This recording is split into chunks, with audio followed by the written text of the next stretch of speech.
Hello കൂട്ടുകാരെ, ഇത് വൃശ്ചിക മാസം 1-ാം തീയതി വൈകിട്ട് നമ്മൾ അയ്യപ്പൻ കോവിലിൽ പോയ വീഡിയോ ആയിട്ട്. നമ്മുടെ വീട്ടിനടുത്ത് തന്നെ അയ്യപ്പൻ കോവിലുണ്ട്.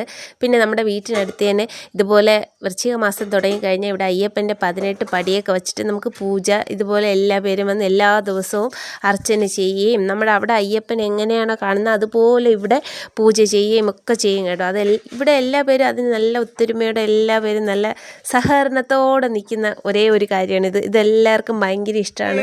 മണ്ഡലകാലം തുടങ്ങി കഴിഞ്ഞാൽ നമ്മുടെ എല്ലാ വീടുകളിലും വ്രതവും കാര്യങ്ങളും ഒക്കെ ആയിരിക്കും കേട്ടോ. ഇത് കഴിഞ്ഞ് നമ്മൾ നേരെ തന്നെ നമ്മുടെ അയ്യപ്പൻ കോവിലേക്ക് പോകണുണ്ട്. ഇതാണ് നമ്മുടെ പോണ വഴി.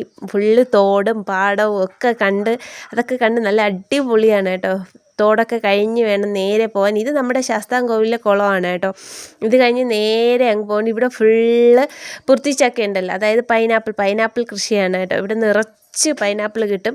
അങ്ങനെ നേരെ നമ്മളിതാ രണ്ടുപേരായിട്ട് ഒരു കുടയിലിതാ ഒതുങ്ങി വരണുണ്ട്. നമ്മൾ നേരെ തന്നെ ക്ഷേത്രത്തിലെത്തി. ക്ഷേത്രത്തിനകത്ത് കയറിയപ്പോൾ തന്നെ ഈ മഴയൊക്കെ കാരണം നല്ലൊരു അന്തരീക്ഷമായിരുന്നു കേട്ടോ.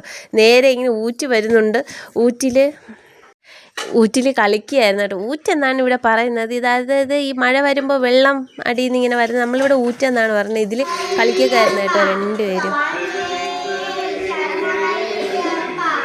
പിന്നെ നേരെ തന്നെ ക്ഷേത്രത്തിൽ വന്ന് 2 ശരണമൊക്കെ വിളിച്ചിട്ട് മോനിതാ പ്രസാദം കൊണ്ടുവരാൻ. നമ്മൾ പ്രസാദമൊക്കെ എടുത്തിട്ട് പെട്ടെന്ന് തന്നെ ഇറങ്ങി കേട്ടോ. വൈകിട്ട് മഴയായിരുന്നു. മഴയ്ക്ക് മുന്നേ തിരിച്ച് വീട്ടിലെത്തണമല്ലോ, ആ ഒരു വെപ്രാളത്തിലാണ്. പിള്ളേരൊക്കെ ഉള്ളതുകൊണ്ട് പിള്ളേർക്കെല്ലാം ജലദോഷം മാറി വരുന്നതേ ഉള്ളൂ. നമ്മൾ പിന്നെ തിരിച്ച് നടന്ന് തന്നെയാണ് പോകേണ്ടത്. നടന്ന് തന്നെയാണ് തിരിച്ച് വീട്ടിലെത്തി.